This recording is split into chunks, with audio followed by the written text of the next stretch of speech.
നിയമസഭാ തെരഞ്ഞെടുപ്പ് പ്രചാരണത്തിന്റെ അവസാന മണിക്കൂറുകളാണ്. പരസ്യ പ്രചാരണം അവസാനിക്കാൻ മിനിറ്റുകൾ മാത്രമാണ് ബാക്കി. കോൺഗ്രസ് പ്രചാരണ റാലി പുരോഗമിക്കുകയാണ്.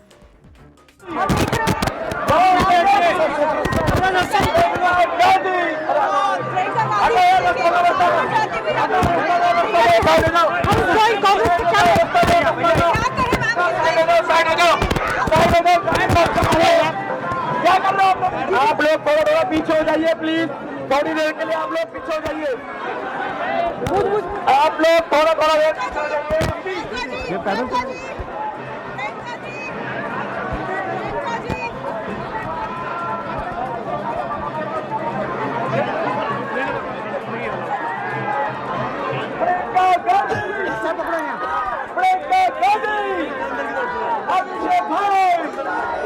अभिषेक भाई मार लगेगी अभिषेक भाई. വിവരങ്ങളുമായി വിനീത വീജി ചേരുന്നുണ്ട്. വിനീത, അങ്ങനെ വലിയ പ്രചാരണം കോൺഗ്രസിന്റെ ഭാഗത്തു നിന്ന് ഉണ്ടാകുന്നുണ്ട്. പ്രചാരണം അവസാനിക്കാറായി. ഇപ്പോൾ കൃത്യം 5 മണിയായി. അവസാനിച്ചു എന്നാണോ? എന്താണ് വിവരങ്ങൾ? തീർച്ചയായും പ്രവിധ, ഞാനിപ്പോൾ നിൽക്കുന്നത് കോട്ട്ല മുബാറക്പൂർ എന്ന് പറയുന്ന സ്ഥലത്താണ്. ഇവിടെയാണ് അല്പസമയം മുൻപ് പ്രിയങ്ക ഗാന്ധിയുടെ നേതൃത്വത്തിൽ കോൺഗ്രസിന്റെ റോഡ് ഷോ നടന്നിട്ടുണ്ടായിരുന്നത്. ഇപ്പോൾ പ്രചരണം അവസാനിച്ചിരിക്കുകയാണ്. നമുക്ക് ദൃശ്യങ്ങളിൽ കാണാൻ കഴിയുന്ന പോലെ തന്നെ വലിയ വാശിയേറിയ ആവേശമേറിയ ഒരു കൊട്ടിക്കലാശ തന്നെയാണ് ഇന്ന് ഡൽഹിയിൽ അരങ്ങേറിയിട്ടുണ്ടായിരുന്നത്. ഇവിടെ കോൺഗ്രസിന്റെ തെരഞ്ഞെടുപ്പ് പ്രചരണത്തിന്റെ പരസ്യ പ്രചരണം അവസാനിപ്പിച്ച നേതാക്കളൊക്കെ തന്നെ മടങ്ങിയിട്ടുണ്ട്. പ്രിയങ്ക ഗാന്ധിയുടെ നേതൃത്വത്തിലായിരുന്നു അവസാനഘട്ട റോഡ് ഷോ ഉണ്ടായിരുന്നത്. ഈ റോഡിലൊക്കെ നമുക്ക് കാണാൻ കഴിയുന്ന പോലെ നിരവധി ആളുകളാണ് പ്രിയങ്ക ഗാന്ധിയെ കാണുന്നതിനും ഈ തെരഞ്ഞെടുപ്പിന്റെ ഭാഗമായി റോഡ് ഷോയ്ക്കും ഒക്കെ പങ്കെടുക്കാനായി നിരവധി ആളുകളാണ് എത്തിയിട്ടുണ്ടായിരുന്നത്. വലിയ വാശിയേറിയ ഒരു മത്സരം തന്നെയാണ്, ഒരു തെരഞ്ഞെടുപ്പ് പ്രചരണം തന്നെയാണ് നമുക്ക് കഴിഞ്ഞ ഒരു മാസമായി ഡൽഹിയെ കാണാൻ കഴിഞ്ഞിട്ടുണ്ടായിരുന്നത്. ഇതാ ഇപ്പോൾ ആ കൊട്ടിക്കലാശത്തിന് കൊടിയിറങ്ങി എന്ന് തന്നെ നമുക്ക് വിശേഷിപ്പിക്കാം. അങ്ങനെ എല്ലാ മുന്നണികളും മറുവശത്ത് BJPയുടെയും ആം ആദ്മിയുടെയും ഒക്കെ നേതൃത്വത്തിൽ പ്രചരണം അതിശക്തമായി തന്നെ മുന്നോട്ട് പോയിട്ടുണ്ടായിരുന്നു. ഇന്ന് അവസാന പ്രചരണത്തിന് അമിത്ഷായും JP നദ്ദയും ഒക്കെ BJPക്കായി കളത്തിലിറങ്ങിയ ഒരു സാഹചര്യമുണ്ട്.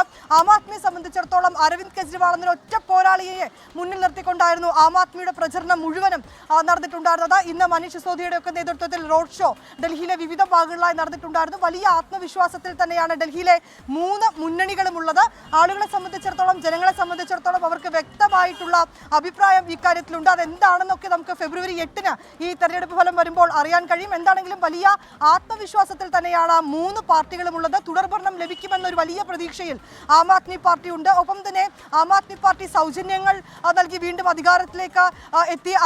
അതിനെ തുടർന്നുകൊണ്ട് ഇത്തവണ നിരവധി സൗജന്യങ്ങളാണ് കോൺഗ്രസും ഒപ്പം തന്നെ BJPയും ഒക്കെ ഇങ്ങനെ വാഗ്ദാനങ്ങളായി നൽകിയിരിക്കുന്നത്. പക്ഷേ അതേസമയം ഒരു അട്ടിമറി തന്നെയാണ് BJPയും കോൺഗ്രസും ഈ ഘട്ടത്തിൽ പ്രതീക്ഷിക്കുന്നത്. ഏറ്റവും പ്രധാനമായി പറയേണ്ടത് കഴിഞ്ഞ നാളുകളിലൊക്കെ അല്ലെങ്കിൽ കഴിഞ്ഞ ഇലക്ഷൻ സമയത്തൊക്കെ ഈ അരവിന്ദ് കെജ്രിവാളിന്റെ അഴിമതി അല്ലെങ്കിൽ ആം ആദ്മി സർക്കാരിന്റെ വീഴ്ച ഇങ്ങനെ ഉൾപ്പെടെയുള്ള കാര്യങ്ങളൊക്കെ ആയിരുന്നു പ്രചരണ രംഗത്ത് എത്തിയിട്ടുണ്ടായിരുന്നെങ്കിൽ ഇത്തവണ അതിൽ നിന്നൊക്കെ വ്യത്യസ്തമായി ഡൽഹിയിലെ വായു മലിനീകരണം, ഒപ്പം തന്നെ യമുന നദിയിലെ വിഷാംശം തുടങ്ങി അങ്ങനെ പോകുന്നു ആ ഇത്തവണത്തെ പ്രചരണം എന്ന് നമുക്ക് പറയേണ്ടി വരും. ഈ രാമായണത്തിലെ കഥാപാത്രങ്ങൾ വരെ അങ്ങോട്ടേക്കും ഇങ്ങോട്ടേക്കും ആരോപണങ്ങൾ എന്ന രീതിയിൽ ഉന്നയിച്ചുകൊണ്ട് നേതാക്കളൊക്കെ രംഗത്തെത്തിയ ഒരു സാഹചര്യവും നമുക്ക് ഈ അടുത്ത പ്രചരണത്തിലൊക്കെ തന്നെ നമുക്ക് കാണാൻ കഴിഞ്ഞു. എന്താണെങ്കിലും പരസ്യ പ്രചരണം ഇന്ന് ഞാനിപ്പോൾ നിൽക്കുന്ന ഈ മേഖലകളിലൊക്കെ തന്നെ അവസാനിച്ചിരിക്കുകയാണ്. നാളെ നിശബ്ദ പ്രചരണം, മറ്റന്നാൾ ഡൽഹി പോളിംഗ് ബൂത്തിലേക്കാകും.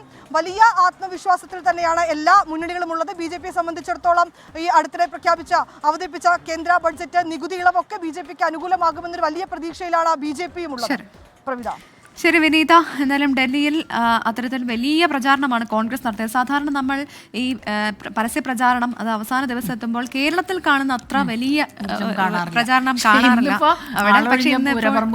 വിനിതയെ കണ്ടില്ലേ? വിനിത ഭയങ്കര ടയർഡാ. വിനിതയെ സംബന്ധിച്ച് ഡൽഹി തെരഞ്ഞെടുപ്പ് എന്നൊക്കെ പറയുന്നത് ഒരു പുതുമയാണ്. ആദ്യമായിട്ടാണെന്ന് തോന്നുന്നു വിനിത അവിടെ നിന്ന് ഈ നിയമസഭാ തെരഞ്ഞെടുപ്പൊക്കെ റിപ്പോർട്ട് ചെയ്യുന്നത്. അപ്പോൾ ഒരു മാധ്യമപ്രവർത്തകരെ സംബന്ധിച്ചിടത്തോളം ഡൽഹി എപ്പോഴും നമ്മുടെ അനുഭവങ്ങളുടെ ഒരു പർദീസയാണ്. ഒരുപാട് ഇവിടെ നിന്ന് പോകുന്നവർ വല്ലാതെ ടെൻഷനിലൊക്കെ പോയിട്ട് അവിടെ നിന്ന് തിരിച്ചു വരുമ്പോഴേക്കും നല്ല എന്താ പറയുക, ഇത് കൂടുതൽ കാര്യങ്ങളൊക്കെ പഠിച്ച് നല്ല കമ്പോസ്ഡ് ആയിട്ടുള്ള റിപ്പോർട്ടറായിട്ട് തിരിച്ചു വരുന്നത് പലപ്പോഴും നമ്മൾ കാണാം. വിനീത ലക്കിയാണ് ഞാൻ പറയാം. ആഗ്രഹം ഉണ്ടാവുന്ന സ്ഥലമാണ്. അത് മാത്രമല്ല, മാധ്യമപ്രവർത്തകരെ സംബന്ധിച്ച് അവസരങ്ങൾ ഉപയോഗിച്ചു കഴിഞ്ഞാൽ വലിയ ഗുണം ചെയ്യുമെന്നുള്ളത് നമ്മൾ അനുഭവത്തിൽ. എന്തായാലും ഡൽഹി തെരഞ്ഞെടുപ്പ് അതേ ആവേശത്തിൽ വിനീത നമ്മളിലേക്ക് എത്തിക്കുന്നുണ്ട്. അതെ.